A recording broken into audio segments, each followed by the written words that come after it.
नमस्कार, मी स्नेहल चौधरी. आपण पाहत आहात आजच्या दिवसातील महत्त्वाच्या घडामोडी. चला तर मग सुरुवात करूया आजच्या मुख्य बातम्यांपासून. महाराष्ट्रात मुसळधार पावसाने शेतीचं प्रचंड नुकसान झाल्याने शेतकरी चिंतेत. ओला दुष्काळ जाहीर करण्याची मागणी. जनजीवन विस्कळीत झाल्याने नागरिक हवालदिल. अनेकांचं सुरक्षित स्थळी स्थलांतर. मराठवाड्याची जीवनदायिनी गोदावरी तुडुंब भरून वाहत असून परभणीसह 6 तालुक्यात 25 गावांचा संपर्क तुटला. लाखो हेक्टर शेती पाण्याखाली. पूरग्रस्तांचे सुरक्षित स्थळी स्थलांतर. सीना नदीच्या वाढत्या प्रवाहामुळे सोलापूर पुणे व सोलापूर कोल्हापूर राष्ट्रीय महामार्ग वाहतुकीसाठी बंद. वाहनांच्या लांबच लांब रांगा. धाराशिवसह बीड, सोलापूर व अहिल्यानगरात एनडीआरएफच्या पथकाकडून आतापर्यंत 320 लोकांचे तर आर्मीकडून 100 जणांचे रेस्क्यू. अद्यापही बचाव कार्य सुरू. धाराशिवच्या भूम तालुक्यात साठवण तलावाच्या पाण्यात वाहून गेलेल्या तरुणाचा दुर्दैवी मृत्यू. रात्रीपासून त्याचा शोध घेत गावातील तरुण करत आहेत, मात्र काही कालावधीने मृतदेह हाती लागला.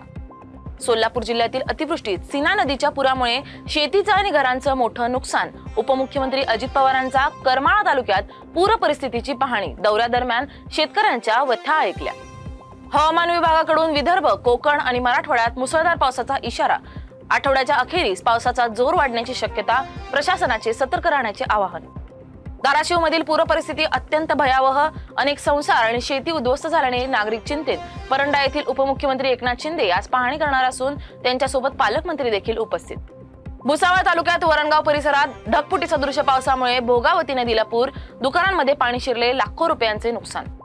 परळी तालुक्यातील पोहणेर गावात माजी मंत्री धनंजय मुंडे यांनी पूरग्रस्त नागरिकांना धीर दिला. मदत कार्य आणि प्रशासनाच्या तयारीची केली पाहणी. जमेल तेवढी मदत करायची तयारी असे आश्वासन. छत्रपती संभाजीनगर जिल्ह्यातील अतिवृष्टीमुळे मका, कापूस, बाजरी, उडीद, मूगसह पिकांचं मोठं नुकसान. शेतकऱ्यांची ओला दुष्काळ जाहीर करा व नुकसान भरपाईची मागणी. म्हाडा तालुक्यातील सीना नदीच्या पुरात अडकलेल्या 110 नागरिकांना एअरलिफ्टद्वारे वाचवण्यासाठी हेलिकॉप्टर दाखल. आमदार अभिजित पाटील व मंत्री जयकुमार गोरे उपस्थित.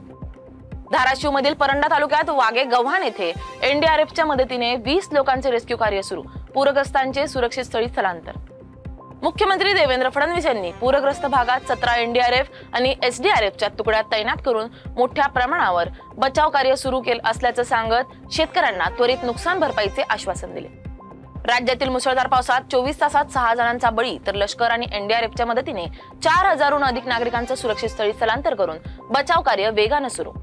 महाराष्ट्रात 70 लाख एकर शेतीचं अतिवृष्टीमुळे नुकसान झाल्याचं सांगत कृषी मंत्री दत्तात्रय भरणे यांनी पंचनामे युद्ध पातळीवर सुरू असून शेतकऱ्यांना तात्काळ मदत देणं शासनाचं प्राधान्य असल्याचं स्पष्ट केलंय.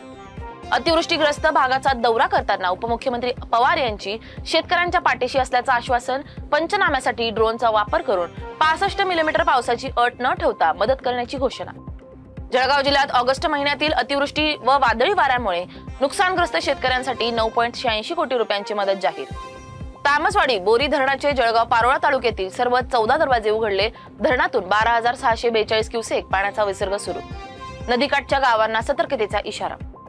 लातूर जिल्ह्यातील अतिवृष्टीमुळे सोयाबीन, मूग, उडीदसह पिकांचं मोठं नुकसान. शेतकरी हैराण. महिलांची मुख्यमंत्र्यांकडे दुष्काळ जाहीर करण्याची मागणी. अनेक गावांचा पुरामुळे संपर्क तुटला. धुळ्यात 2 दिवसांच्या पावसामुळे जिल्हा रुग्णालय, शाळा व पोलीस कार्यालयात पाणी साचले. जनजीवन विस्कळीत. धाराशिवमध्ये ढगफुटीमुळे अडकलेल्या 20 कुटुंबाची आमदार कैलास घाडगे पाटील यांनी रात्रभर जेसीबीने जागून त्या कुटुंबाची ग्रामपंचायत कार्यालयामध्ये राहण्याची केली व्यवस्था. जालन्यात मुसळधार पावसामुळे मोती तलाव ओव्हरफ्लो. बारवाले कॉलेज समोरील रस्ते जलमय. वाहतुकीला अडथळा. नागरिक व वाहनधारक त्रस्त. फुलंब्रीतील आठवडी बाजार दिवशी ढगफुटी सदृश पावसामुळे रस्ते जलमय. वाहतूक विस्कळीत. शेतकऱ्यांचं मोठ्या प्रमाणात नुकसान. धाराशिवच्या वालवड येथे दुधनी नदीच्या पुरात शेतकऱ्यांच्या जमिनीत पाण्याखाली 5 फूट खड्डे.